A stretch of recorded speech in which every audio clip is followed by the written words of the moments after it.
देखिए, अभी जो हमारी नेबरिंग कंट्री है बांग्लादेश, आपको पता होगा यहाँ पर सैन्य तख्ता पलट हुआ। 2024 में ये घटना हुई है हमारी पड़ोसी देश में।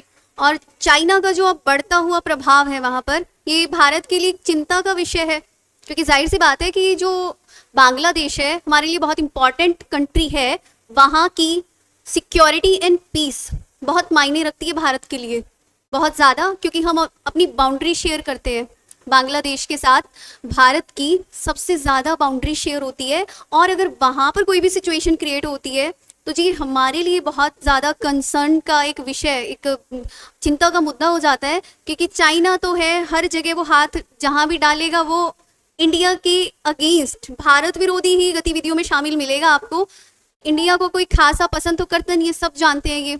इंटरनेशनल रिलेशंस में चाइना क्या करता है, हर कंट्री को अपनी साइड पे करने की कोशिश करता है ताकि उसका फायदा उठाया जा सके। ठीक है, वो ज्यादा से ज्यादा हर चीज में अपने बेनिफिट को सोचता है कि कैसे उसका बेनिफिट हो, जहां से जितना हो सके। अदर कंट्रीज के साथ क्या हो रहा है, कैसे हो रहा है, पीस है, सिक्योरिटी है, डेमोक्रेसी है, उसको कोई मतलब नहीं है इस बात से। तो बहुत सारे मुद्दे हैं।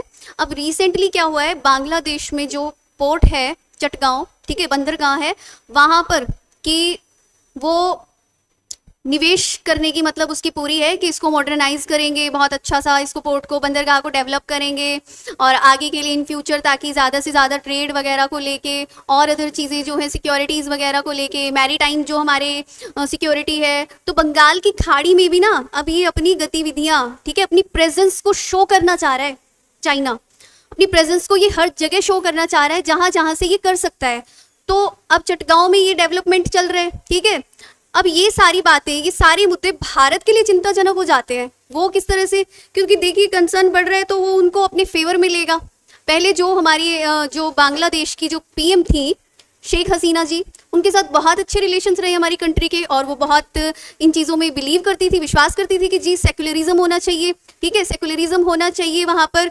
और जो है भारत की मतलब एक बहुत अच्छी फ्रेंडली रिलेशन को मेंटेन करके रखा। लेकिन जब से सैन्य तख्ता पलट हुआ, आप लोगों को पता ही है कि उनके साथ भी खुद कितना बुरा हुआ, शेख हसीना जी के साथ भी, कि उनको छोड़कर भागना पड़ा इस तरह से। और अभी जो इंटरिम गवर्नमेंट बनाई है, किसने बनाई है? मिलिट्री नहीं बनाई है। तो देखिए, जहाँ मिलिट्री का रूल होता है, मिलिट्री शासन होता है ना, वहाँ पर आप ह्यूमन डेवलपमेंट की, ह्यूमन राइट्स की बात अगर ना ही करें ना एक तरह से, तो वो ज़्यादा बेटर है, क्योंकि सब जानते हैं मिलिट्री रूल में क्या होता है। ये कोई बहुत बताने वाली चीज़ नहीं है।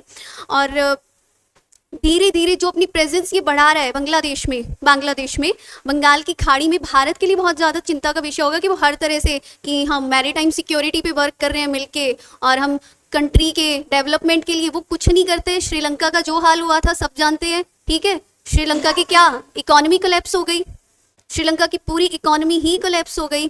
उसको दे दे के कर्ज किस तरह से बर्बाद हो गया पूरा। वहां पर भी इंटरफेरेंस था, ठीक है। पोर्ट मिला था जो उनको डेवलपमेंट के लिए 1000 साल के लिए लीज पे दे दिया, वो जो पोर्ट था श्रीलंका वाला।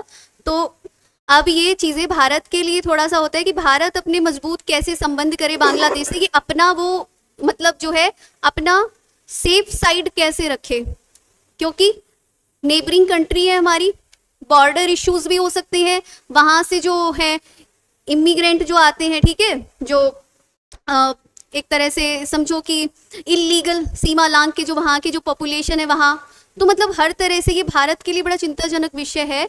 तो इस पर थोड़ा सा हमें ध्यान देने की ज़रूरत है, ताकि ज़्यादा से ज़्यादा संबंधों को मजबूत, तो अभी क्या ही बनाएंगे एक मिलिट्री रूल वाली कंट्री के साथ, पर चाइना को जहाँ मौका मिलता है वो इस चीज़ को छोड़ता नहीं है।